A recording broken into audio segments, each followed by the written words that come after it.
இன்றைக்கி காலையிலேயே நானும் அஜித்தும் எங்கே கிளம்பிட்டோம் அப்படின்னு பார்த்தீங்கன்னா ஹாஸ்பிட்டலுக்கு தான் வந்து கிளம்பிட்டோம். எதுக்காக அப்படின்னா ஜிஹெச்சில் போயிட்டு ரெகுலராக செக் பண்ணணும்னு சொல்லியிருந்தேன் இல்லைங்களா, மந்த்லி அதில் வந்து ஸ்கேனில் ஏதோ இஷ்யூ இருக்குது, நீங்கள் போயிட்டு திரும்ப வந்து செக் பண்ணுங்கள் அப்படின்ற மாதிரி அவங்க எழுதி கொடுத்துருந்தாங்க.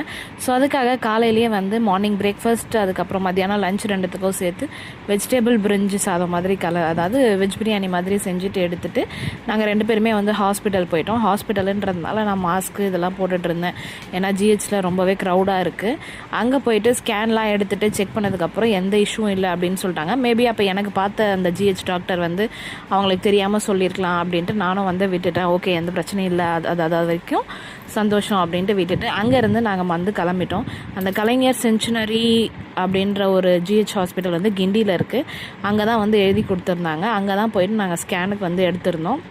ஸ்கேன் முடிச்சுட்டு நானும் அஜித்தும் வந்து அப்படியே வீட்டுக்கும் வந்து வந்தாச்சு. வீட்டுக்கு வந்த உடனே வந்து ரொம்ப பசி. பிகாஸ் காலையில் 9:30க்கு வந்து நாங்கள் கேப் ஏறணும். 8:30 அது மாதிரி போல் சாப்பிட்டோம். அதனால் வீட்டுக்கு வந்த உடனே ஃபர்ஸ்ட் வேலையாக வந்து சாப்பிட்டுட்டு போயிட்டு ரெஸ்ட் எடுத்தோம். ரொம்ப டயர்டாயிடுச்சு, காலையிலேருந்து ட்ராவலு நடக்கிறது அந்த மாதிரி இருந்ததுனால சாப்பிட்டு படுத்தாச்சு. ரெஸ்டிங் தான் இது மேலே.